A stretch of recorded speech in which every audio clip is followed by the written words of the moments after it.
to QI, where tonight we're looking at G4 gravity, assisted by our weighty contestants and, of course, my own gravitas. Distorting space-time for us tonight, we have four massive stars. A gigantic pulsar, Rich Hall. Huge red giant, Bill Bailey. A colossal supernova, Barry Humphries. And a hypothetical black hole, Alan Davis.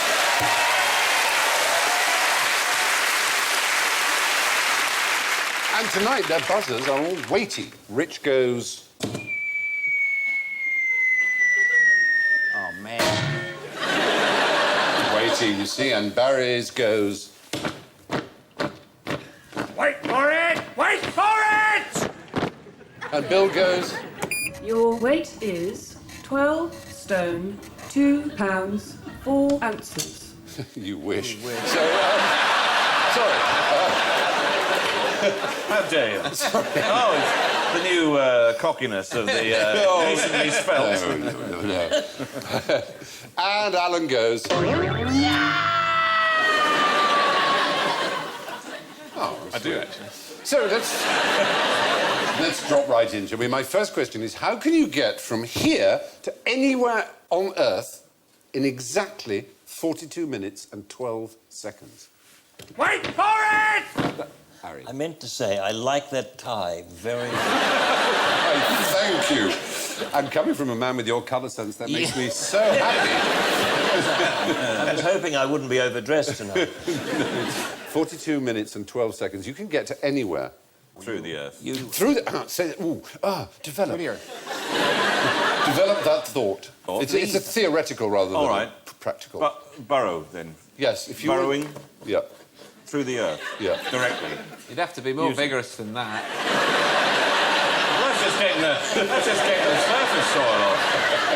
All right. Yeah. Well, there's a start somewhere. You wouldn't start like that, would you? Well, what speed would you have to go through the Earth to do it in 42 minutes, though? At the speed that is determined by... Gravity. Gravity, by maximum velocity. Yeah, the idea is if you were to tunnel straight through... Yeah. You mean if there was a tube that went... a tunnel that went through and you jumped down it... Yeah. It would take you 42 minutes to come out the other side. Exactly. But would you drop... I'd like it if you dropped straight through and dropped out the other end. Yeah, you would accelerate all the way to the middle, and then you would decelerate out. So you'd just make it. Yeah. You'd be in Australia. Ah! That's the point I was going to say. Yeah, but actually, you could do the tunnel from London to Moscow. It could go in any sort of section across. That's why I said from anywhere from here. Gravity operates at all angles. It doesn't just operate from the north to the south, as it were. You could... So from London to Paris, London to Paris would be the same length of time. Yeah, it would, indeed. It would have to be the If same I dug a time. tunnel, I could get from here to right there in about 12 seconds. Yeah, there, you're right. The other You could be 42 quicker. minutes is just Yeah. waiting for your luggage. It takes that length. But the antipodes things are interesting.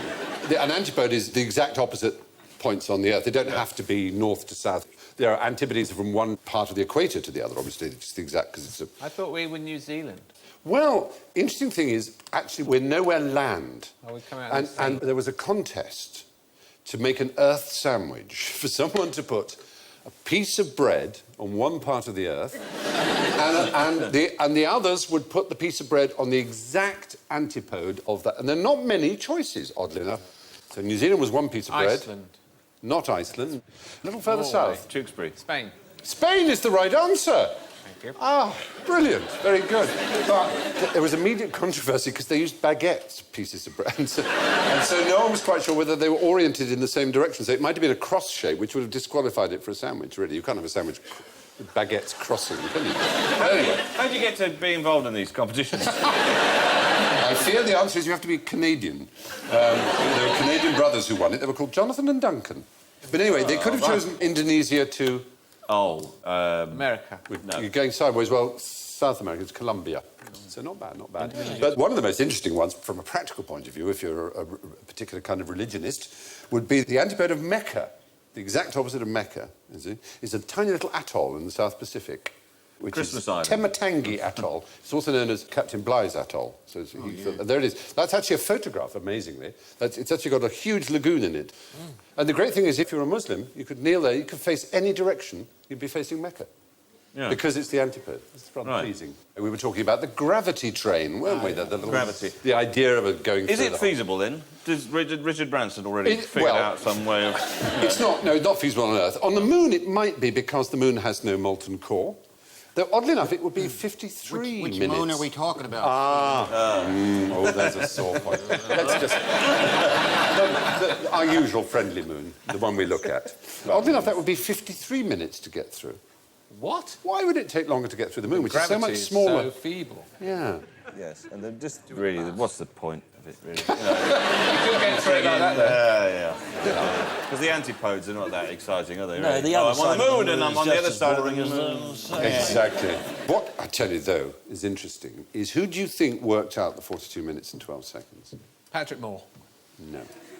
QI researcher. I know, Alan Titchmarsh. When he was digging the garden... Charlie Dimmock. Yeah. Where are they now, eh? Don't know. What's so amazing about it was that it was actually a series of letters between Isaac Newton and Robert Hooke in the 17th century. They worked out the exact mathematics, and it's not changed. It's still exactly as true as it was that then. in the film Brazil, where they put things in tubes and they never know where they go. I love that, yeah. Just put it in a tube and it pops out in the Antipodes. You're too young, scampy Grace, aren't you, to remember the change machines in shops. Do you remember those? Sorry, Beautiful. Scampy Grace. Was it... It was wonderful. what was the one in... Gamages, was it? That's right. You gave the money, real money, no credit cards. That's it. And a very nice girl in black with BO. She took the money Yeah. and she wrapped it in the docket. It was called the docket. Oh, yeah. And she put it in a cylinder. Yeah. And the Looked like a cylinder was milkshake. immediately sucked into some other part of the store. That's how it was a vacuum. Sort of... So you put the fiver in, then put the docket in, which said you've bought something worth £3, 7 and 6, and there's the £5, and it would go like that, all that noise, as you say, and then you'd sort of wait there and chat. And, They were subject to abuse, those machines.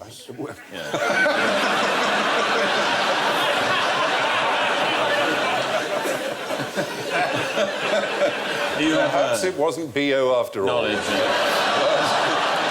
Just aren't enough tubes, are there? There are not enough tubes in the world. Yeah, just things that work mechanically are kind of larky and fun. that big sucking sound that you... I would like to know the force in the airline toilet. I don't know what creates that. But Isn't it? That is... actually, That's frightening. I have to cover my ears. If you mistimed it, your intestines put your would head be down. shoot out. If you're sitting on it and you've sealed round the rim, You would lose your you guts. can lose your innards. Yeah. I've heard of that happening. Wow. There's a guy where I live in Montana because we have prairie dogs, and prairie dogs are like that big. They're cute. They're like a cross between like a meerkat and a squirrel, yeah. But they're rodents and they dig tunnels. And if you don't want to shoot them with a .22, this guy will come around and suck them out with a grain elevator. On the back of a truck. With a big howitzer cannon nozzle. And he knows exactly how many are in the tunnel. He'll go, there's 4 in that tunnel. And he turns this thing on and goes... Amazing sound in the world. And then they come through, and then they have like his 80s blow dry look, right? They've just been sucked through at like 80 miles per hour. And they're like miniature werewolves. And I said to him... So they don't get shredded. It's not like... No, not shredded, It's not they like just- Steve Buscemi in Fargo. No. But they are looking at you like you owe them an explanation. They look out of this... I said to the guy, doesn't this give him brain damage? And he went, yeah, of course. But it doesn't kill him. That's the humane alternative. And I said, what do you do with them? And after you catch him, and he says, I just take him across the river and let him go, and then I wait 3 or 4 days and work that side of the river. To return to the original question, if you drive a tunnel straight through the Earth, a gravity train would take you where you want to be in exactly 42 minutes and 12 seconds. Aristotle, as I'm sure you all know, thought that heavier objects fell faster than lighter objects. And it seems an intuitive and correct idea, but Galileo worked out that they didn't. And how did he do that? Wait for it! He dropped 2 cannonballs off the Leaning Tower of Pisa. Ah, Well, did he? Oh. I'm sorry about that, but the reality is that he worked out that this was the case from his head. He then did some experiments with ramps and things that proved it to be true. What's heavier, a ton of gold or a ton of feathers? Exactly that kind of thing, if you like. But what he's saying is that... What's that? Half a ton... He's saying half a ton of coal... What Galileo It's like said... a sort of Elton John party request or something, yeah. Of course, the answer is that one of them is heavier, isn't there? Because gold is measured in troy weight rather than avoirdupois, and they're different. So a ton of gold is different to a ton of feathers. Sorry, sorry. Just, I believe. I'm sorry. But what Galileo said was that half a ton of coal falls at the same speed as a ton of coal. That's the point. Falls at the same speed. You know, if you let go at the same time, they'll both hit the ground at the same time. How could you get a ton of coal up in the air? Well, indeed. Galileo's reasoning was thusly wise. He said that if you had a heavy object, if you believed Aristotle, it falls fast, and the lighter one slow. So suppose you attach the light one to the heavy one. Well, the heavy one falls faster than the light one, so it would make the light one fall faster. Or the light one would hold the heavy one up because it's going slower. By attaching them together, you would make it go both faster and slower. And that's obviously impossible. The only explanation is that they both travel at the same speed. And he then proved it. And on Apollo 15, Scott, the astronaut, thought he'd try and see if Galileo was right. And we have a clip of him doing it. It's rather wonderful. And I'll drop the two of them here, and hopefully they'll hit the ground at the same time. How about that? This proves that Mr. Galileo was correct in his findings. Isn't that cool? Astronaut David Scott proving Galileo right with a hammer and a feather. But Galileo established it by the power of his own thought. Similarly, Newton worked out the laws of gravitation and published them in 1687, which was just 100 years before les frères Montgolfier, the brothers Montgolfier, astounded the world with the first balloon ascents. And it was only 1 year after that that dashing old Etonian George Biggin and Letitia Sage were in a hydrogen balloon, and they took off from Southwark. And I want to know, basically, how far did George Biggin go? Not to Biggin Hill, surely. Well, I want to know how far did Mr. Biggin... Yes. All the way. Hey! Well, oddly enough, that may be the right answer, because it was one of the most extraordinary things you could imagine. A balloon ascent was an astonishing sight, and 150,000 people turned out to see the first one. And this Italian who brought ballooning to England, who was called Lunardi, put these two people in and thought, that's probably too many. So he jumped out just as it was taking off and left this couple on their own, these complete first-time balloonists. Were they tethered? No, they took off. Did they just keep going then? Well, it became one of the sensations of the age because Mile High Club, first one. they were the first members of the Mile High Club, as it were. Yeah. Well, what happened was they were seen as they were going over Piccadilly. She was seen on all fours. Is it a glass-bottom balloon then? She claimed later that she was fastening up the opening of the balloon. That old chestnut. Yeah. Me, officer? No, officer. Opening in the balloon, officer. But the technical answer is that they got as far as 14 miles. They got as far as Harrow, shouting down with using a speaking trumpet at people below, who must have been rather astonished. Various slack-jawed yokels from the village of Finchley and other such things, or wherever. Work, you idle buggers! But there was a great scandal about it, and it became the issue of the age, was whether or not you could do it. And one of the most remarkable social records of that age is the wager books, the betting books of the great London clubs, particularly Brooks's and White's, which were in St James's, and people used to bet on anything. And the books still exist in the handwriting. And there is one here. Lord Cholmondeley has given 2 guineas to Lord Derby to receive 500 guineas whenever his lordship plays hospitals with a woman in a balloon 1,000 yards from the earth. 4 plays hospitals with, I think you can insert your own word. Sorry. You see what that means? Good. So there you have it. Yeah. Did he pay up then? Is that in the book? We don't actually. 1,000 yards. No, you were only 900 yards. Yes, it's true. They had no way of measuring. What did they use for an altimeter? Do you imagine? They dropped things to see how long they took to hit the floor? No, actually, they used a barometer. Barometers existed. There was different pressure, so it's quite accurate. Barometer, it was quite a hefty piece of kit, was it? Yeah. Yeah. You had to hang it up and tap it. with the stem of your pipe. Well, as with flight, of course, you know, as soon as a new technology like this emerges, as we saw with aeroplanes later, there are various targets that you want to be the first person to do this, the first person to do that. We've seen the first person to play hospitals on board a balloon, but one of the great things is to cross the Channel, exactly, yes. Across the channel. With aeroplanes, it was M25? Blériot, of course, not the M25, but the channel. And the channel was an extraordinary business. It was a Frenchman called Blanchard and his American backer. But they hated each other and they loved their own country. So first the Frenchman, can you imagine a Frenchman not playing fair? Hard to imagine, but anyway, try and picture it. Had carried lead weights on a sort of belt, this Blanchard, so that he could then claim to the American, oh, there's only room for one of us, unfortunately, I will have to do this record alone. And the American saw the weights and made him take off his ballast. And then they accidentally dropped each other's national flags out of the balloon when they took off. And then the balloon started to drop over the channel too early, and so they threw out their food, they threw out their instruments, then they started to throw out obviously the sandbags. Then they took their jacket off, then they took their trousers off, then they peed and pooed out of the basket because they were approaching the cliffs and they're dropping and dropping and dropping, so they have a poo and they just get over it like that and land in the trees and the record is made. It's not a very dignified way to break a record, though, with your trousers round your ankles. No. Hanging out the outside. We've nearly done it. Like, all the press are here to meet us. oh dear.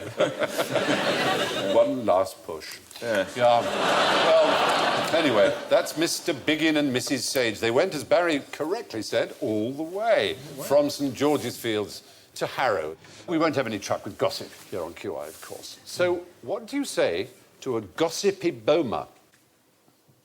Wait for it! Mind your own business.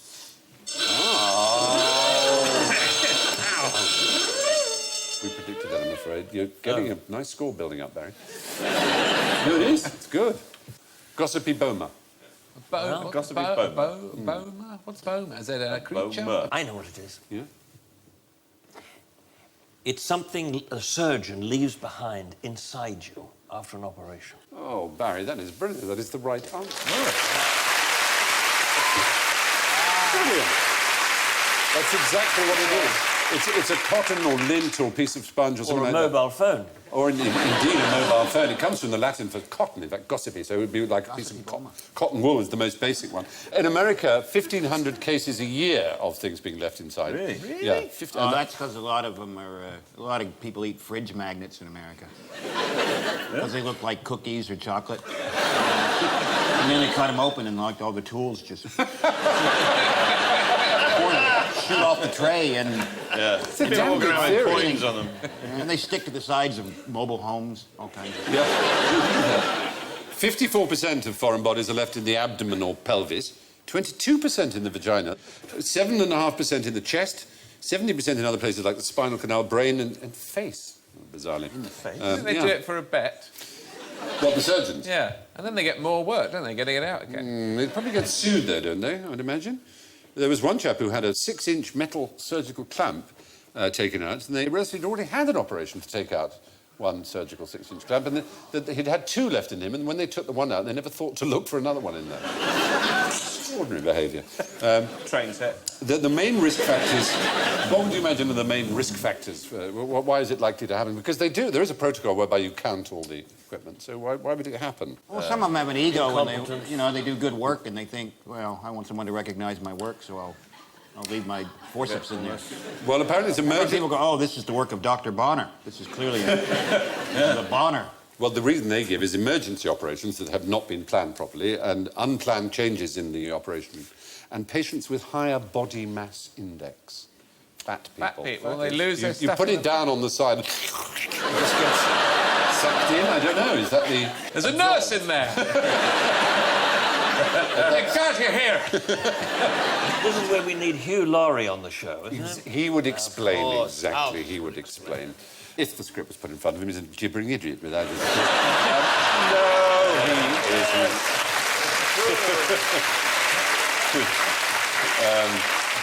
No. There are, in fact, specific words. Yeah, the most common one they use is gossipiboma, which originally comes from the fact that it's cotton, because the Latin gossipium is cotton. But if it's a surgical instrument, it's actually called a foreign body granuloma. Yeah. And the cheek of the surgeons is that they call it retaining, as if somehow it's the patient's fault. The patient retained this object while unconscious on a slab. You know, nothing to do with us. Yeah, its pancreas grabbed it. That's right. Just wouldn't give it back. Yeah. No choice but to leave it there. There you are. Just Anyway. slightly disturbed by this picture. It's just really disturbing me. It's like backstage at a puppet theatre. Give me blood puppets, quickly. Yeah. No, it's a lady with invisible breasts. That's it.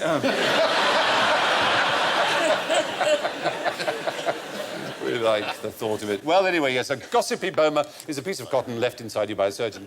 Anyway, what's the use of an underwater weighing machine? 12 stone 4 ounces. There you are. Yeah. That does it. I weigh a bit less underwater. That's what I'm trying to say. Speak your weight. Yeah. Why would you have an underwater weighing machine? Wales weighing station. Oh, you said the railway station. Yeah, this is fabulous. You're thinking along. Just hope I get the worst marks, because losing is the new winning. You're for right. me. I have to say, you're bidding fair. Don't they weigh your mass body fat by floating you in a tub so you can... Yeah. And what is a body mass index? Do you remember exactly what it... Your height divided by your weight, your height squared. Weight divided by your height height, squared, yes. something like that. That's, yeah, more or less, yes.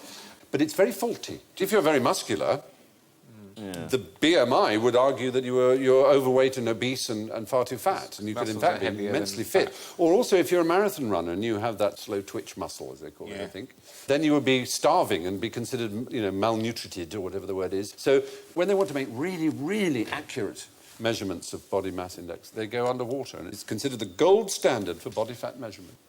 And what would you say, what percentage fat should you be under not to be obese? Chubby. 20? Under 20. Brilliant. How did you know that? 20. No, you're fine. No, that's just, it's got a baggy thing. Yeah. With women, should women have more body fat or less body fat? More. More, exactly. Yes. They can be 300. 30%. 30%. I saw one in Budgeons the other day. It was definitely 300. And all she had in her basket was a massive, massive bar of chocolate. That's all she had. A really serious expression on her face. Now, when I'm in Norfolk, there's nothing I like better than having a good old bicycle round the Broads. It's That a very isn't pleasant true. thing. You and I do it together, don't we? There we are, look. There's such lots we have, don't we? Packed again, I can't believe it. Home in time for lemonade and buns. And isn't it funny, Alan, I said, isn't it funny, the faster I go, the more likely I am to stay stable. But if I go very, very slowly, I wobble and fall off. I wonder why that is. And you said, I know, Stephen, let's make that a question in the next QI episode. And so that's what I'm doing. Why, when you slow down, do you become less stable on a bicycle? What is at work? What is the physics I have of a that? better question. Why do you have a Hitler haircut? Why is Alan wearing a hairnet? If you just put a little mustache under that nose, that would be frightening. How come Oh, yeah. I dressed as Hitler once. I did a school play. I played Arturo Ui, the resistible rider Yes, Arturo of. Ui. And I was Ui. And I actually dyed my hair black and cut it in the Hitler style for the authenticity of the role, not because I'm a Nazi or anything. And my mum said, oh, now that does look nice. Now, you look very smart. And I said, I'm supposed to look like Hitler. My mum, God bless her, she couldn't see any fault in anyone. She went, well, you look very smart. You should keep it like that. Oh, mothers. No. Why do we wobble? I wobble because I'm scared to death when I'm on a bike. I wobble even when I'm going very fast. Well, what kind of bike is it? Is it a penny farthing, by any chance? No, it's whatever I can find in the street and hasn't got a lock on. A locker. You bastard. Was it you then? Yeah. Oh, that happened in Cambridge, didn't it? That was so sad. They tried this nice, noble idea that they would have bikes, city bikes, that have a special number on, and you just saw one leaning on a lamppost, you got on it, and you bicycled to wherever you wanted to be and left it outside, and there were a common exchange of bicycles. All right, Yes. It's a perfect socialist dream, a utopian ideal of free bicycles. 2 days, I think it lasted before... A truck arrived from Oxford. Yeah, basically. The odd thing about it is bicycles, pretty ancient invention by modern transport standards, but it was only in 1970 that the physics of them was understood. Really Was odd, it that, isn't it? if there's more force working on you if you're going slowly, so you're being pulled from other. Well, yeah, side people of it, thought it was side. gyroscopic, Paul, or a centrifugal one in some way. But it was demonstrated by a fellow called David Jones in 1970 that, in fact, it's not that, it's torque that lowers the centre of gravity. And the other thing is, it's called the caster effect, like a supermarket trolley. The fact that the back wheel is a trailing wheel, it kind of self-centres, it rights the whole thing as it trails along. I always get the trolley with a stiff wheel, with a wheel. Oh, they're the ones. At airports and supermarkets, I always get that trolley. You get that? Yeah. I veer into old ladies with it. Crash into displays. Yeah. I do that and blame it on the wheel. Yeah. Oh, sorry, bad wheel. So, here's the thing. If you want to go left, you turn the handlebars of your bike slightly to the right. Motorcyclists know this as a rule, but... Counter-steering. Yeah, counter-steering, exactly. It's very, very quick. It's done automatically. People don't know they're doing it. Which is why curbs are so difficult, because if you're close to a curb, in order to steer away from the curb, you have to steer into it first. Just do a little that and then that. Otherwise, you fall over. It's weird. It's an automatic thing that people do. Really strange. There's a way of testing it. You're coasting along, take your left hand off the... Right, OK? And you push the handlebars with your right. Now, with this, you can only force the handlebars left, obviously. Yeah?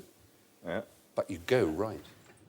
So the reason why bicycles are stabler when they go fast is nothing to do with gyroscopes. It's all to do with torque and castering. When you're cycling, the more revolutions, the better. So imagine it is the revolution. The Red Dawn has come upon us, gentlemen.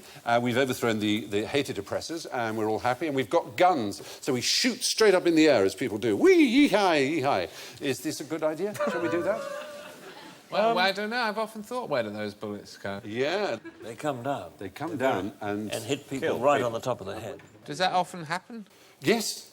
Unfortunately, it does, because what goes up, as you know, must come down. And, of course, it won't happen to the guy who shoots, because when it gets to the top, the smallest amount of wind, it will, you know... They go about a mile away. Yeah, well, not a mile, probably, but they did an experiment on a floating platform where they fired 500 straight up in the air, and only 4 landed on the platform of the bullets. 4 dead. The rest splashed. No, I think they covered themselves 496 tin hats. Yeah, so a typical 7.62 millimetre round fired vertically reach a height of... What sort of height do you think? Half a mile? Longer. 10 feet. 2.5 kilometres, nearly. Straight into the couple, shagging in the balloon. Of course. Talk about coming full circle. So it would take some 17 seconds and another 40 seconds or so to return to the ground at a speed of about 70 metres a second. So what you're getting is this gigantic thing that will penetrate, smash the skull. Very, very dangerous. Cranial injuries. Here's an interesting thing. You won't believe me. I sort of don't believe it myself, and yet I know it's true. It's one of those things. It's counterintuitive, I think is the word. In this hand here, I've got a bullet, right? In this hand level with it, I've got a gun. I fire the gun and let go at the same time. Which bullet, that one or that one, hits the ground first? The one that you drop. That one? Yeah. No. They both hit the ground at exactly the same time. Bollocks. I know. I knew you'd say that. But they both have exactly the same force acting on them. Gravity.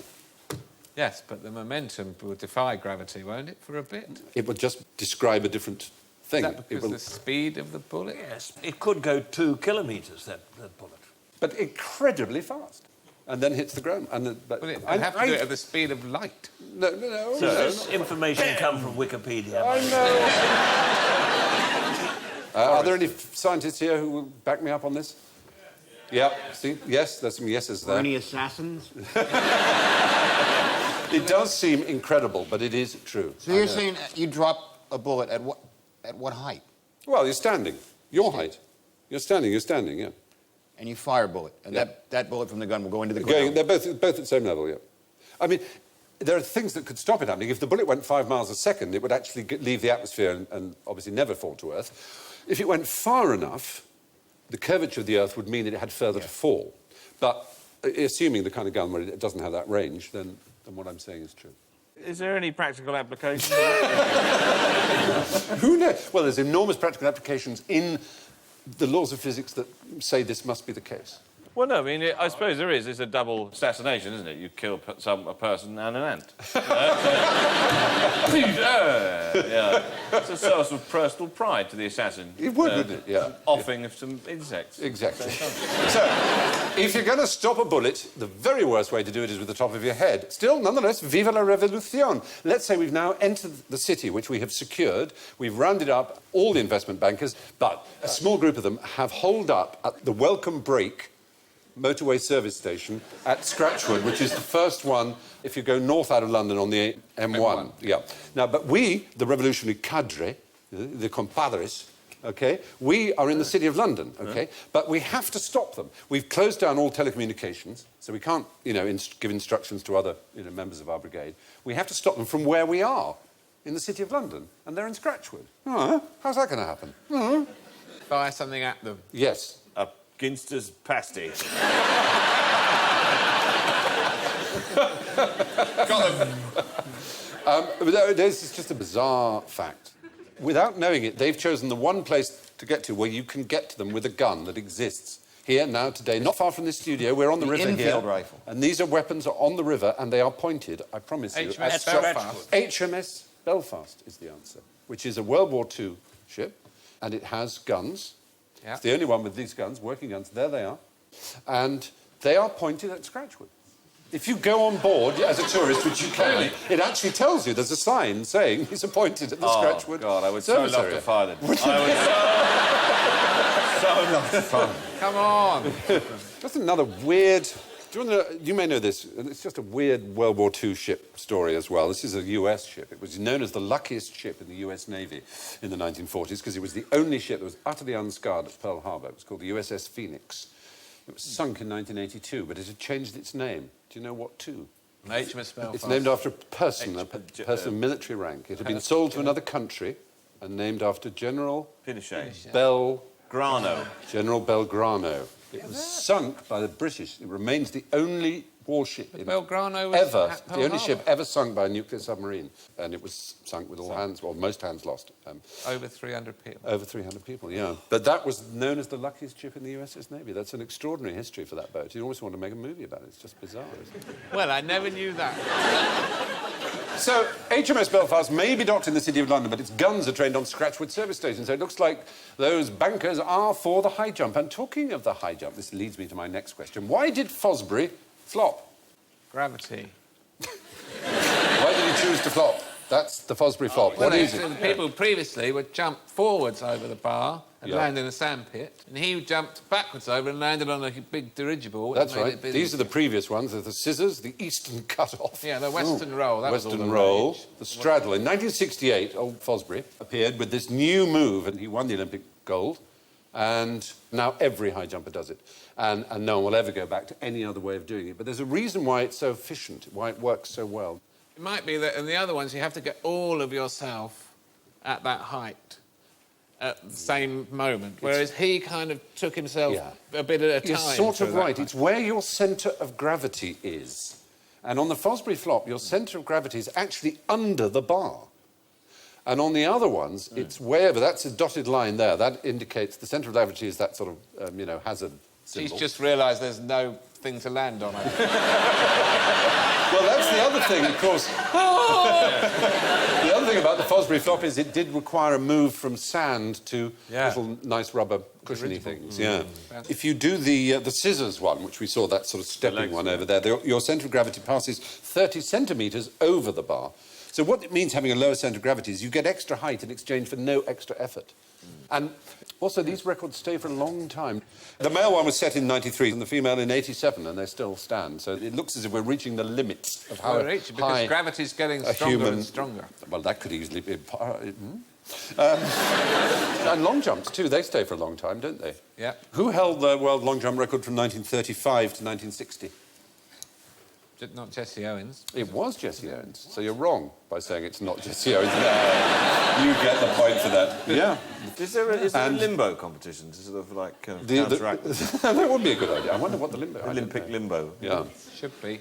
Yeah, I love the limbo. And are you allowed to sort of flatten your nipples, for example?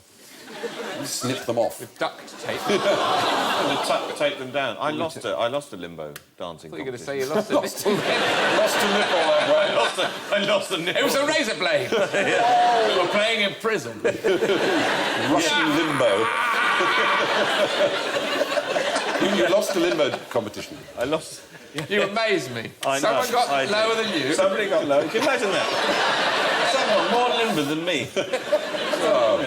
It was actually Lionel Blair. Obviously a dream. Won. Me and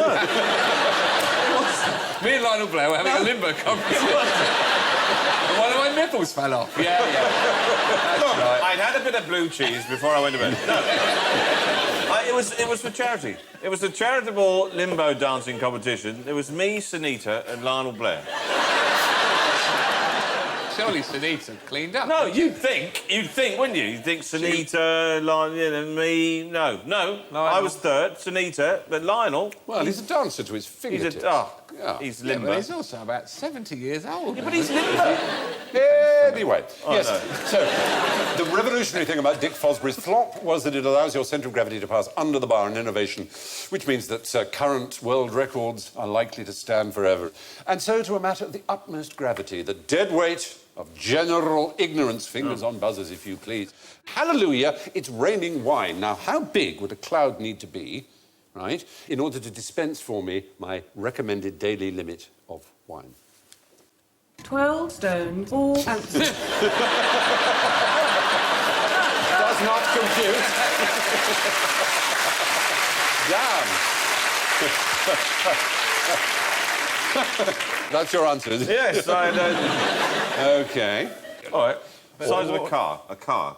Well, oddly enough, you're strangely using the same metaphor that we are. We're using a form of transport, but Oh, a VW. train. bus is the right answer. About the size of a bus, a wine cloud would weep the same amount of water that would match 250 millilitres, which is your recommended daily allowance of wine. Come from a cloud. But this recommended daily allowance business is very interesting. In Britain, it's 21 units, whatever that is, a week, I think. In Poland, it's 12.5 units. It's a tiny amount. But in Canada, it's 23 3/4. In America, 24.5. South Africa and Denmark, 31.5. And guess where it's 35, Barry? Australia fair. Yeah. But our limit is 21. There's a study that found that if you drank between 21 and 30, you would belong to a group of people that had the lowest mortality rate in Britain. So, in other words, we're being recommended to drink too little alcohol for our health. In fact, it's been worked out you'd have to drink 63 units a week or a bottle of wine a day to face the same death risk as a teetotaler. I think you'll find that most people are actually making that up themselves, kind of, just instinctively. It's certainly good. Well, the odd thing is, it's the guy who actually came up with it who's admitted they made the number up. They said, well, we had to say something, so we said that. But are there not... Is the assumption not that there are other lifestyle factors associated with the sort of person who likes a bit of wine? Having an accident is the main problem, obviously, yeah. But nonetheless, just statistically and actuarially, you are likely to live longer if you drink between 21 and 30. If you're a social animal, you're less stressed. It may actually be the physical effect of alcohol on the body is actually beneficial in those amounts. Anyway, if clouds were made of wine, you should limit yourself to about a busful a day. Now, an easy one. How many bullets are there in a gunslinger's revolver? 7. 5. 12 stone, 4 ounces. 6. Well, 6, they're called 6 guns, and they have, as you noticed, 6 But there were chambers. 6 in and 1 in the spout, isn't that? No, it's not. It's quite the other way around. 5. You're right, 5. Why 5? Gravity. I used to know this, but I've forgotten. Well, it's simply safety. Wyatt Earp, who one can be regarded as something as an expert, he said, I've often been asked why 5 shots without reloading were all the top-notch gunfighter ever fired with, 5, when his guns were chambered for 6. The answer is safety. The hammer rested on the empty chamber, so it could never discharge by mistake because there was no safety catch on it. And there, of course, the great Clint Eastwood.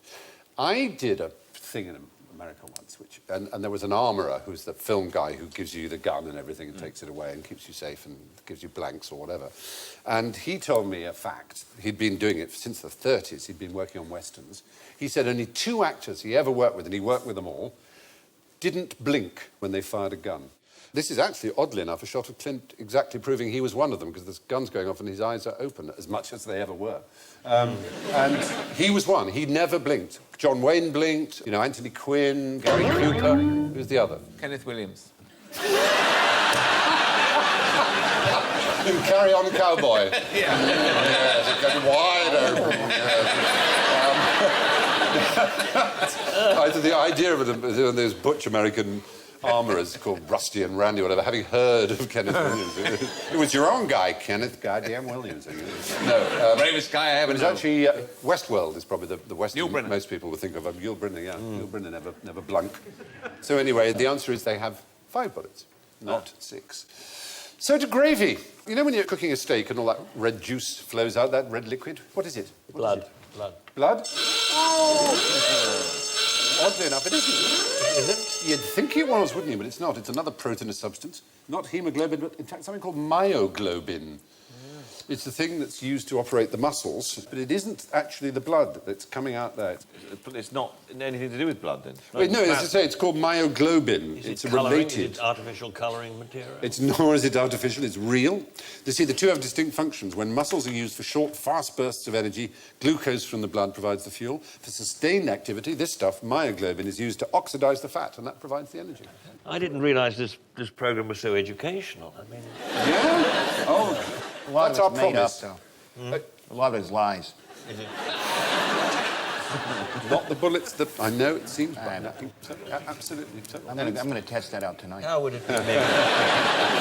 So it's no blood. I don't know what it is if you put it in the gravy. And if you put it in gravy, you get... Gravity. Gravity, exactly. So we go from gravity trains to the gravy train, and the circle is complete. So it's time for the scores, ladies and gentlemen. Oh, I say, this is really interesting. We have a tie for the lead, ladies and gentlemen. Huh? Rich and Alan at +3. +3? Yes,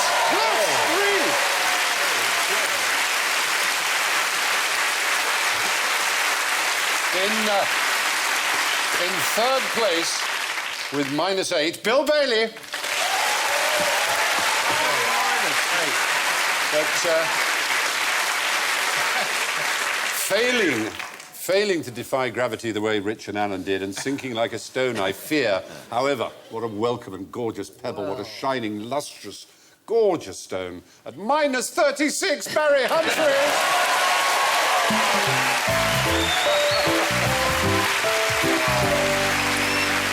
Well, that's your lot from QI. My thanks to Barry, Rich, Bill, Alan.